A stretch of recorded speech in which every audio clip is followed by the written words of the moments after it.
Pickleball lovers, everyone's dream to have a pickleball court in their backyard. Your backyard, correct? Without further ado, Gwen and Sean McFadden with Keith.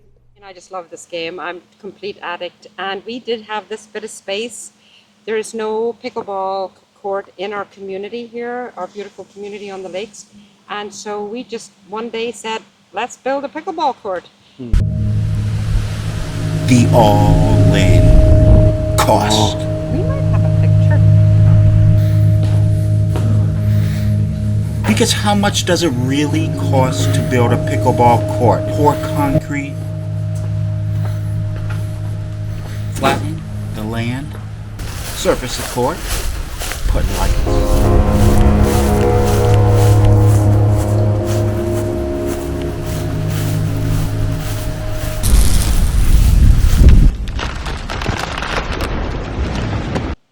So the total cost of it, if you just want to build a court and you have a nice flat surface, the concrete was about $13,000.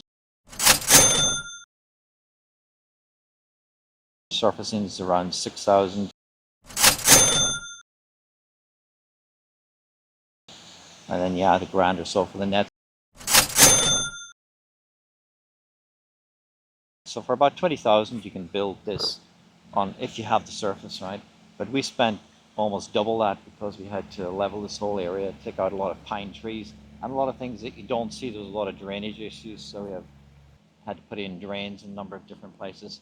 And then we built this nice seating area, which was Gwen's idea, designed by Gwen. This paved area goes right up to the patio, so I think that's key to using the whole thing because it's a nice spot for people to sit and watch and wait while you're playing, waiting for your turn. Drink. And drink, yeah. Well, we are from Ireland. We call it So, swing juice. We have to call it swing live juice. up to our stereotype. A little bit of swing juice makes it a little bit better. So any regrets? Absolutely. Not We really, love no, them, for absolutely. me, She'd say absolutely not. We are very fortunate. Gwen is very fortunate. Everyone's dream to have a home pickleball court, and this is hers in Ireland, right? She has a home court and an away court in America. The one problem, other than the beautiful rainbow, she can't get it paved because Ireland is an island and it's very tough to find people to pave your court. So if you're watching this video and live in Ireland, something to think about, right? Finding pavers. So we're up to $20,000 already. If you want a fence in your pickleball court, it's going to be another $3,200 to $7,000, depending on how well you negotiate. If you want to put lights, that comes up a little later in the video, but you have to decide what kind of lights you want, right? Tell me about the process and what you went through, the journey it took you to build this court. I just want to understand what you guys went through, why you did it, and then maybe a little bit how much it cost and what you went through. Well, maybe Gwen's the best person to explain why we built it, I suppose. Well, Keith, I just love this game. I'm a complete addict. And we did have this bit of space. There is no pickleball court in our community here, our beautiful community on the lakes. And so we just one day said, let's build a pickleball court. And my darling husband, he does a lot to, keep me happy, and I do the same for him. Smart man, smart man. Let's build a pickleball court. And I can tell you categorically from the bottom of my heart, it's the best thing we ever did.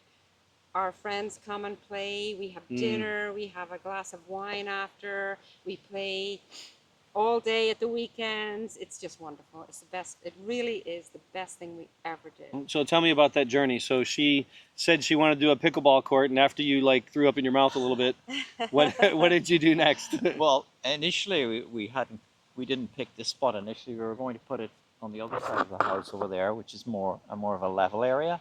But then we thought that's kind of would be out of the way for playing, wouldn't look really good. So we opted to put it here. But this was a bit more difficult because of the way the landscaping was here. We are very fortunate, Keith. A lot of people ask us what about our neighbours. And in this particular community where we live, it's a little bit unique. There are quite a few vacation homes.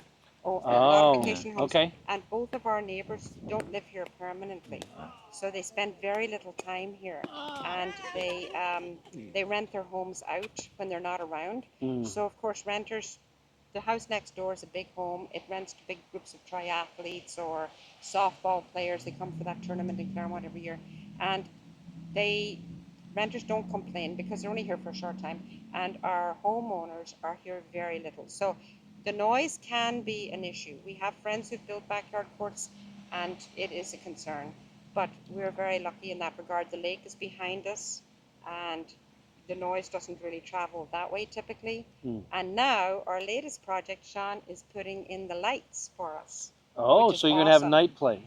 I'm not saying we'd play a lot at night, but it just gives you another option. You know, it's windy today. Yeah. Maybe this evening it would have calmed a Yeah. lot and we could play in the evening.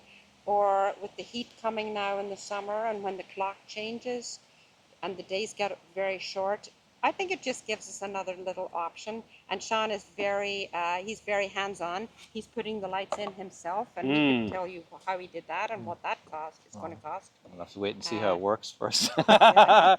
Well, the materials cost roughly $800. So the question is, you know, whether it'll work with just one pole and it'll be enough light. But the two lights we're putting up there, it's a pole and a bullhorn with two lights. And they're like 46,000 lumens each, so it's an extreme amount of light, but it's just in one position, so we'll have to see how that works. Just lob them in the light. That's what you do with that. You lob them right into. But it was quite a long process getting it put in. Finding people to do the work is one of the biggest issues. That we waited months to get the concrete put in. I think that was in May of last year. And then it was supposed to be surfaced during the summer while we were away, and that didn't happen. And finally, the surface didn't go onto it till just before Christmas. So it's only finished a couple of months. And then the last item was the net, which we got ourselves and put in. But So what would be your advice for people that are wanting to put in a court? Like, what would you tell them to do? Would you start with the noise factor? I would Like- say check with your neighbors. You do have to you don't really need a permit, but you do have to kind of get approval from the county because you've setbacks and so forth. It can't be anywhere near your septic system if you have that. We also have a water well here, so you can't be anywhere near that. You know, there are a few little things like that. We didn't have a problem with those well, issues. you don't need a permit from the county because you're not building anything, but you're not allowed to go over the setbacks. We know where those are. That was why this court couldn't go any further that way, because we had to be 10 foot from the property line over there. Got it. Yeah, we did do 60 foot We did do by 30 feet. yeah. But, you know, if you have the space, You- you could go 62, 64 by maybe 34, which would be even more optimal. Yeah. But as you can see, we've no fence around it, Keith, and we don't have any trees. So wind is an issue for us. Yeah, But I with noticed. with our view, yes. Well, With our today's sunset exceptional. view, It's not always as windy. here the sun goes down behind us. You can maybe see that with the cameras as the sun is setting now. And we love that view, and we would never build a fence around it or put trees around it because we love our sunset, we love our lake view. So. The equipment, the lights and the pole I purchased on eBay, or sorry, not on eBay, Amazon, and they're readily available. The lights are parking lot lights. They're 320 watts each, so that's equivalent to about 46,000 lumens each light. So it's pretty bright. The whole lot costs about $800 for the parts I bought on Amazon, plus a few hundred for other bits and pieces like switches and cables. That's it? And that's the total cost of it, yeah. And it was a bit of work putting it in. We had to put a fairly deep concrete slab in the ground to hold the pole with. My gardener helped me put that in as well, and then I wired in the lighting into the pool equipment. There's a switch over there that switches it on and off. And yesterday we had a cherry picker here to put the piece to resist on, so the lights right on the top of the pole, and that was a bit of a job. We finally got it done, so switched them on last night and they work great.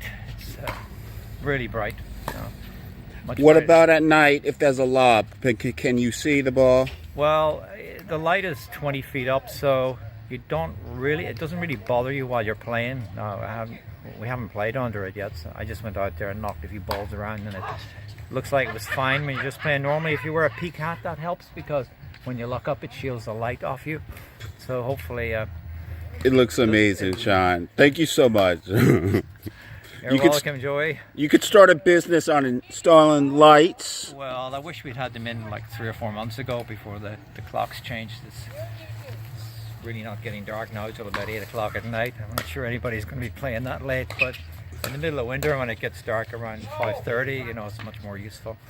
Thanks so much, Sean. You're amazing. Pickleball lovers, are you going to build a pickleball court in your backyard? Leave it in comments. There's a GoFundMe for me to build a pickleball court in my backyard. Save 10% on any paddle. The only win-win in life.